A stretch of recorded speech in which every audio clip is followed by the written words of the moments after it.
Сәлеметсіздер ме, құрметті білім алушылар. Бүгінгі өндірісі сабаққа біз толықтай дайынбыз. Тазалығымыз барлықтары, тазалық жаңағы жеке бас гигиенасы сақталған. Барлық гигиеналық талаптарды сақтай отырып, өндірістік сабағымызды бастаймыз. Бүгінгі сабағымыздың тақырыбы жұмыр кеспе және одан дайындалған тағамдар. Енді сабағымыздың мақсаты жұмыр кеспе өнімдерінен дайындалған жұмыр кеспе өнімдерін дайындау технологиясы және онымен тағамдар әзірлеп ұсыну. Макарон өнімдерінің қамырын негізгі шикізаты не екен?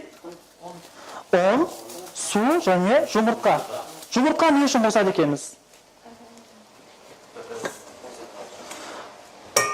Қамырымыз пісу кезінде формасын сақтау үшін, тығыздығын сақтау үшін жұмыртқа қосылады. Енді аздап су қосамыз. 2 жұмыртқамызды жарып аламыз да ыдысқа, аздап су қосамыз. Одан кейін тұз салып ерітеміз.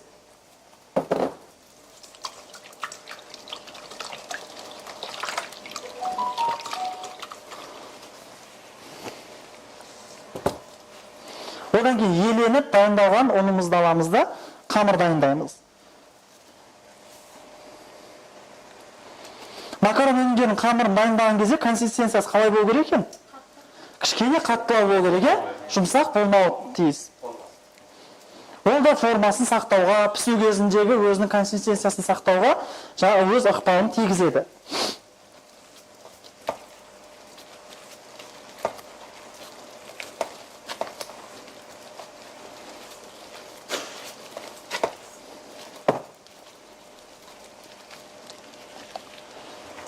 Жұмыртқа өнімдерін, макарон қамырдың негізгі шикізаты жұмыртқа дедік қой. Жұмыртқа өнімдерін өндіріске келген кезде қалай өңдейміз? Жұмыртқаны міндетті түрде жуу керекпіз, жұмыртқаны. 3 секциялық операциядан өткізіп жуу керек. Бірінші шайқау керек, ак содасы қосылған ерітіндіде шайқап, одан кейін жуғыш құралдармен жуып, одан кейін таза сумен шайқап, одан кейін ғана өндіріске асханаға кіргізіледі жұмыртқалар. Неліктен олай ойлайсыңдар?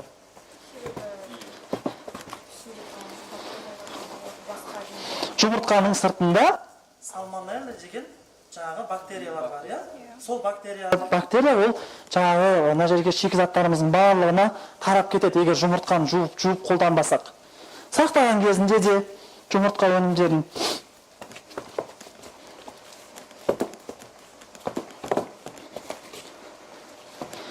мен қазір сіздерге бір ғана классикалық түрін көрсетем, қамырдың классикалық түрін үйлеп көрініп жатыр ғой, сіздерге? Неге қосып үйледік қамырға?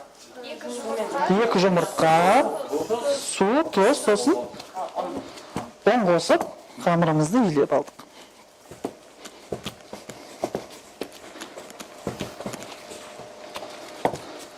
Қамырымыздың консистенциясы қалай болу керек? Қаттылау болу керек. Жұмсақ болса, ол пісу кезінде пішімін бұзады. Осы тақырып бойынша сендерге түсінбей жүрген сұрақтарың болса, қойсаңдар болады. Мынау қамырымыз дайындап алдық. Классикалық қамыр бұл. Ешқандай қоспасы қосылмаған. Ал мен алдын ала қызылша шырыны қосылған, одан кейін паприка қосылған қамыр илеп дайындап қойған. Міне. Паприка қосылған түрі мынау, қызылша шырыны қосылған мынау. Ал мынауымыз негізгі әдіспен иленген қамырымыз. Олардың айырмашылығы олардың түсін, әдемілігін беру үшін ғана болады. Енді қамырымызға ақырынап демалдырамыз. Мына жақта демалып тұрған қамырларымыздан уже жайып, пастаның формасын келтіре беруімізге болады.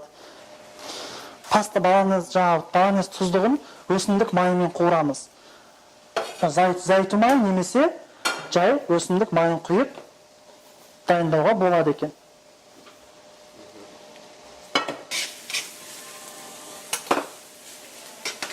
Пиязымызды негізгі әдіспен қуырамыз. Пиязымыз қуырып жатқан кезде ұсақ текшелеп қызанағымызды турап аламыз. Пиязымыз жақсылап қуырылғаннан кейін жаңағы фарш саламыз. Сиыр етінен дайындалған фаршты салу керек бізде.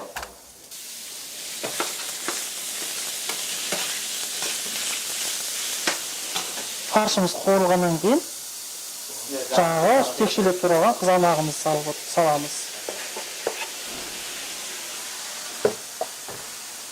Түсін жақсарту мақсатында аздап жаңа томат пастасын қосып қоямыз.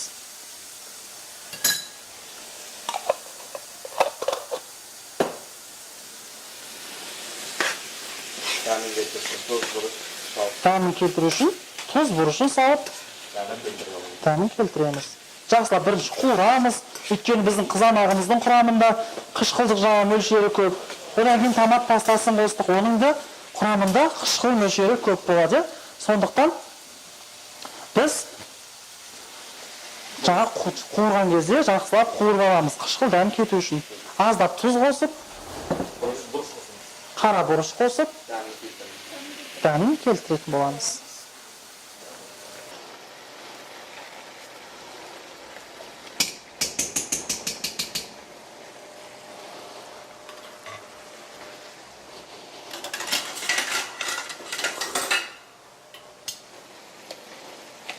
Қамыр жаңа макарон өнімдері қанша уақытта піседі деп айттық? Көлеміне байланысты. Енді таgliatelle, фетучини сияқты макарондарымыз қанша уақыт пісу керек? 15 минутта піседі, 10-15 минут аралығында пісіріп аламыз. Макарондарды пісірген кезде қазір жаңағы al dente етіп пісіру керек. Ол макаронның пісу дәрежесі екен, al dente деп отқанымыз. Кішкене ол тіске жабысып тұру керек. Неге? Себебі мен бұл піскен екен аламда тұздыққа салып, не істейтін боламын? Дайындығына жеткіземін. Сондықтан да бұл суға пісірген кезде оның пісу дәрежесі al dente болуы қажет екен.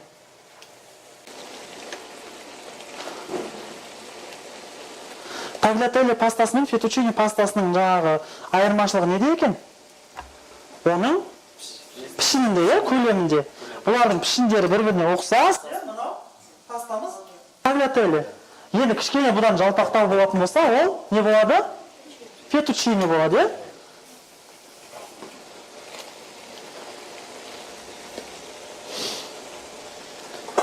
Бұл пастамызды al dente дәрежесіне жеткеннен кейін ақырындап түсіріп ала береміз.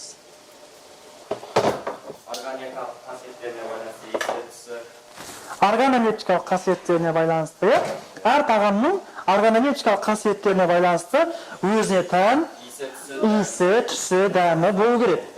Оның органолептикалық қасиеттері олардың құрамына қосылатын шикізатқа байланысты болып келеді. Яғни құс етінен, балық етінен дайындаған кезде олардың жаңағы сапа көрсеткіштері сол өнімнің сапасына сәйкес келген. Яғни қуырылған кезде құс етінің дәмі шығып тұру керек деген сияқты жаңағы қағидалар бар. Жалпы органолептикалық қасиеттер деп отқанымыз ол тамақтың иісі, түсі, дәмі деген сияқты жаңағы қасиеттерін мен өлшенеді.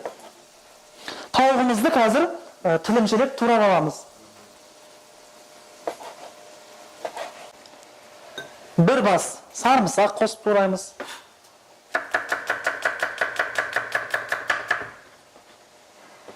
Сарымсағымызды ұсақ етіп тураймыз.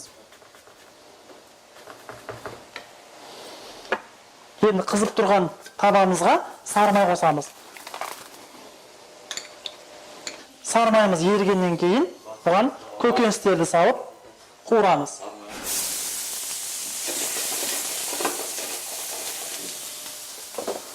Енді осы кезде асқаналық жаңағы ақ шарапты қосып, пиязымыз қуырылғаннан кейін жаңағы қосып жібереміз. Ол тағамның жаңағы дәмін ерекше лендіру үшін. Енді кілегейімізді қосуға болады. Кілегейіміз қою болатын болса, оны аздап су қосып, жаңағы керекті консистенцияны алуға болады өзімізге. Енді дайын пастамызды фетучини немесе tagliatelle араластырмаймыз. Фетучини немесе tagliatelle саламыз.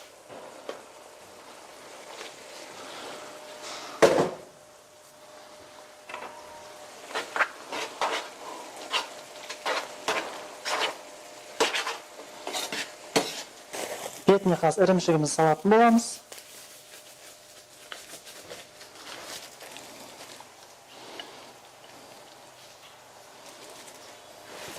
Сонымен қатар балғын жалбыз жапырақтарымен әрлеп ұсынуға болады.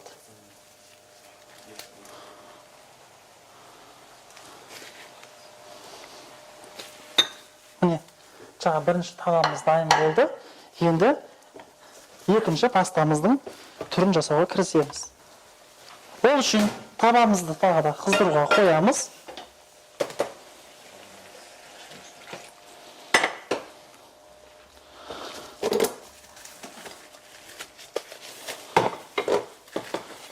Семга балығынан дайындаймыз. Семга балығында алдымен пластиналар тәріздес етіп, тек тілімше етіп тураймыз. Тілімше етіп, пластина тәріздес етіп турап аламыз. Кішкене қалыңдау етіп алып жатырмыз. Өйткені қазір қуырған кезде өзінің көлемін балық жоғалтады. Сол кезде жіңішке неге енеді. Осы кезде тағы да бас пиязымызды, сарымсағымызды ұсақты текшелеп турап жібереміз да қосамыз.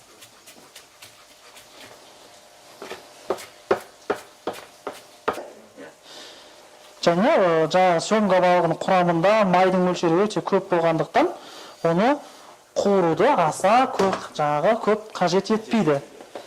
Бұқтырып пісірсек те жетіп жатыр.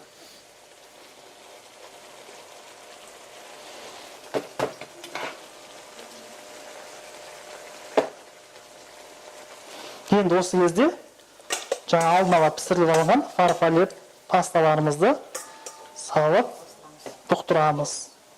Тағы да 5-7 минут аралығында бұқтыратын боламыз.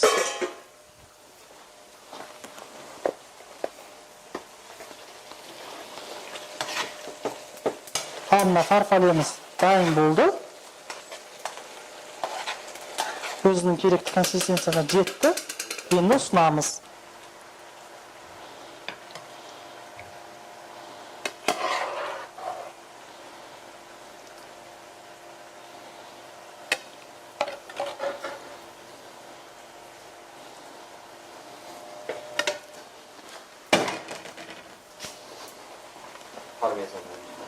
Әрбір пастаны ұсынар кезде құрамына міндетті түрде үстіне пармезан ірімшігін сеуіп отырады. Әрлеп ұсыну үшін бетіне крес горох, микрозелень, сонымен қатар мята қосып ұсынуға болады. Балық білмаушылар. Ал енді сабағымызды бекіту мақсатында академ программасы бойынша ойындар ойнап сабағымызды бекітуге. Ал енді суреттерге қарап макарон өнімдерінен жасалған тағамдарды жіктеңіз дейді. Енді суреттерге қарап жіктейік. Серғазы, қарай ғой. Бірінші тұрған тағамымыз қалай? Баланес пастасы екен, е? Яғни әкелемізде стрелкамызды қайда апарамыз? Екінші, ұлғайтып көрсетейін. Мынау тамақ? Лазанья тағам екен. Лазанья тағамын аламыз да өзінің атына апарып қоямыз. Барлық жауаптарымызда барлығы да дұрыс. Сіздерден кері байланыс болуы қажет.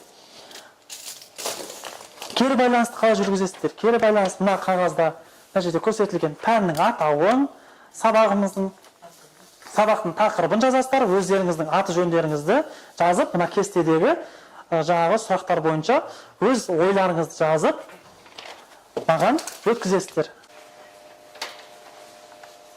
Жинап өткізе береміз. Ал кері байланыс парақшаларыңызды жинап алдым. Бұл жерде берілген сіздердің ақпараттарыңызды мен талқылап, сіздердің жұмыс жасау барысында мен сіздерге жеке-жеке жұмыс сіздермен көмектесіп жұмыс жасайтын болам. Енді жұмыс орындарыңызға орналаса беріңіздер. Біздің күтілетін нәтижеміз жаңағы барлық талаптарға сәйкес орындалды. Барлық жаңа тағамдарымызды жасап, стандарттарға сәйкес дайындап ұсындық. Біздің ашық сабағымыз аяқталды. Назарларыңызға рахмет. Сау болыңыздар.